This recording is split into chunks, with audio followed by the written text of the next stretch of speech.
Hey guys, Pat Parker with 52 Books here, coming at you from one of my favorite reading nooks. This is on my front porch. It's nice and shady and relatively little traffic noise. So today I have for you a February wrap-up and a preview of what's coming in March. So check it out.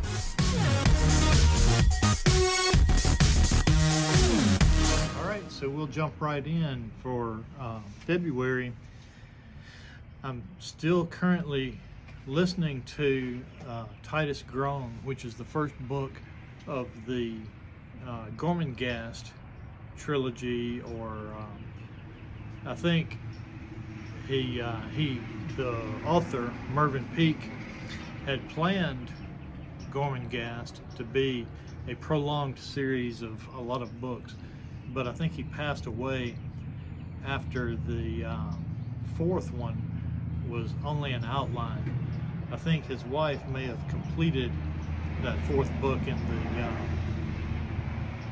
in the series, but depending on how you look at it, Gormenghast is either a trilogy or a increasingly misnamed trilogy of 4 books. All right, so I'm a little bit over halfway through with that, and I'm also reading a book called Write Like You Mean It by Steve Gamble.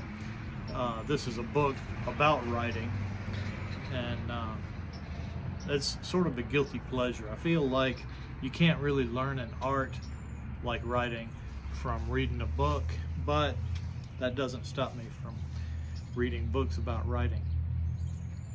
Okay, Steve Gamble is a long-time journalist, and I have found that frequently newspaper writers make the best writers. So I'm getting a kick out of this Write Like You Mean It. I'm also, it's not quite the end of February. I've still got 3 or 4 days left, so I figure I've got time to sneak in maybe one more thing before the end of the month, and I think that that's going to be a reread of A River Runs Through It by Norman Maclean. I found a version of it that has a foreword by Robert Redford, who was, I guess, the director or producer or something of the film that they made from the book, from the short story. And I'm looking forward to it because I liked the story, I liked the movie, and we just got back from spending a while in Montana where the story is set, so I'm looking forward to that also. Now, what is on my March to be read? The first thing is Dandelion Wine by Ray Bradbury. This is a boys coming of age book set in the early 1900s, like 1930 or something. And what makes this particularly exciting is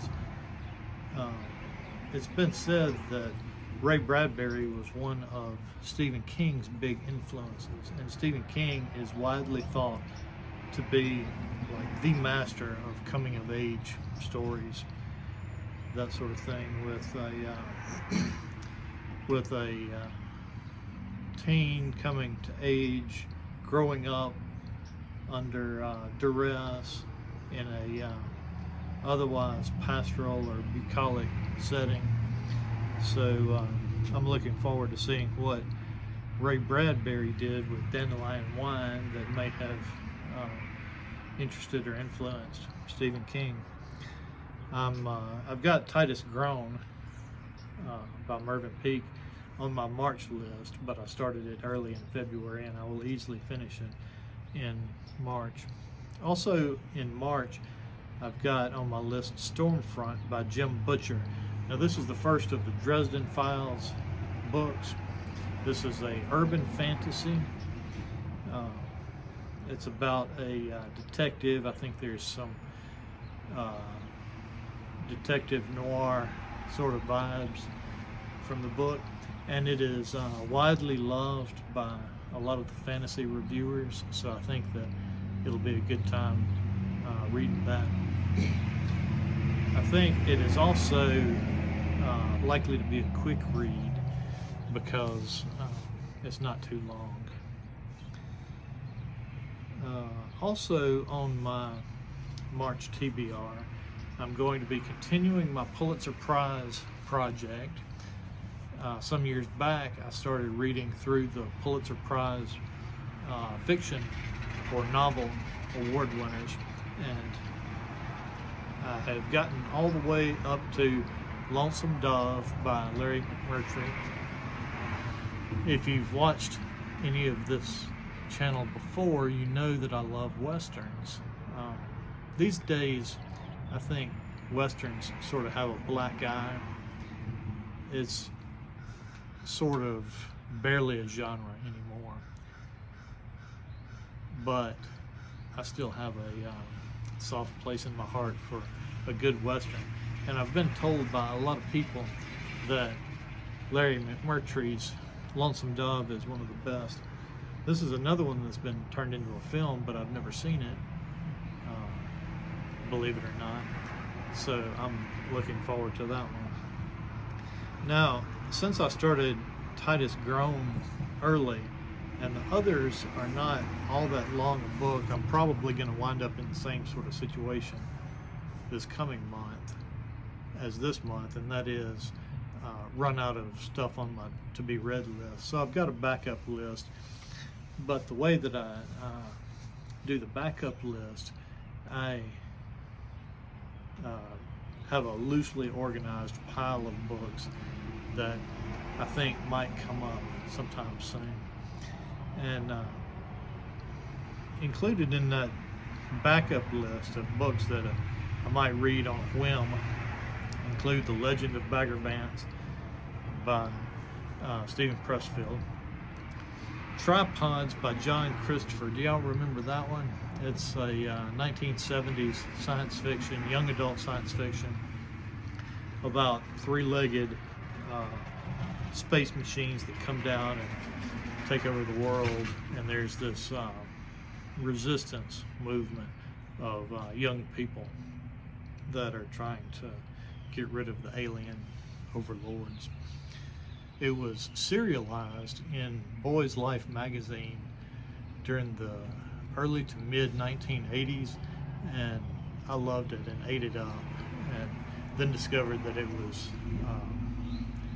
a series of 3 or 4 or 5 books. So I will probably be rereading Tripods, which is the first of John Christopher's Tripods novels. Also on the backup list is Boy's Life by Robert McCammon, another boy coming of age type bucolic setting. I think it's set in rural Alabama.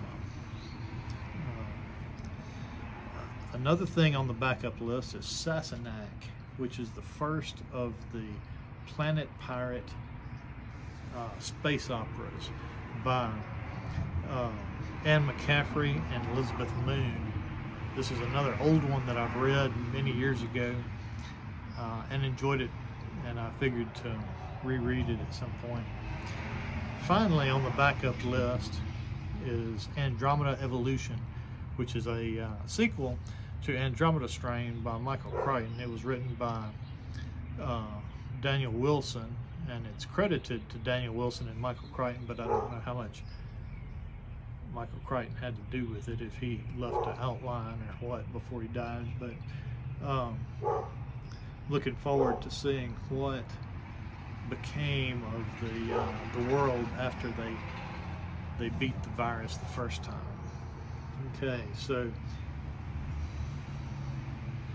all right, sometime in the middle of this month, I did a little poll asking my fans, what would you like me to do more of in the future on this video channel? And I got a decent response, and so here's some of the things that I figured to do on the video channel during March. I figured to do a review of The Hangman's Daughter by Oliver Putch. I just finished reading that a few days ago, and I finished rereading it a few days ago. It came out sometime around 2011, and I read it back then, and enjoyed it then and enjoyed it now. I remembered some of it, but it still managed to catch me by surprise in some places. I also figured to do a book film compare contrast of River Runs Through It. So River Runs Through It was a novelette or a novella by Norman MacLean, and they turned it into a movie with Tom Skerritt. He's one of my favorites, and I think Robert Redford was the director or producer.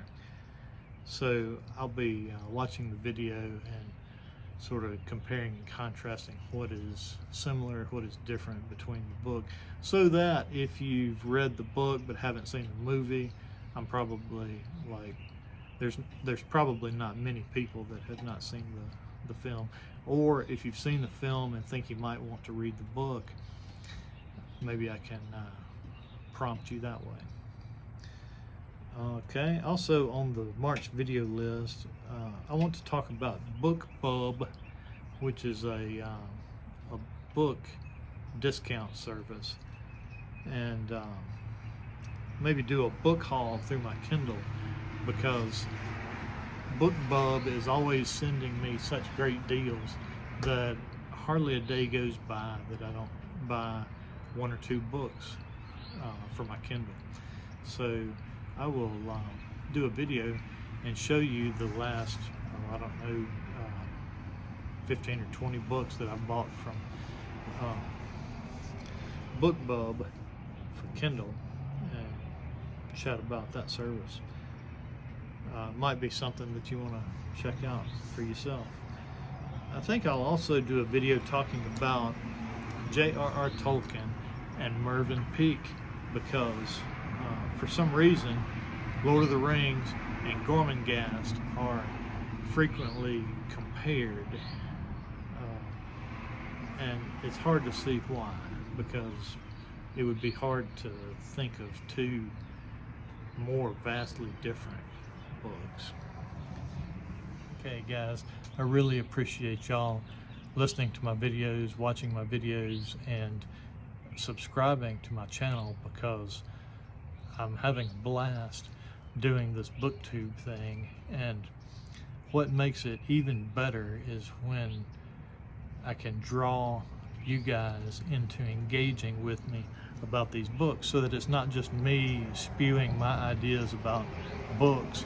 If we can get like a dialogue or a conversation going, then that makes the videos better, that makes the Facebook channel better, that makes me smarter, and that makes you more interested. So like and subscribe and hit the bell down there, and they will notify you whenever I post a new video. Then check us out on Facebook.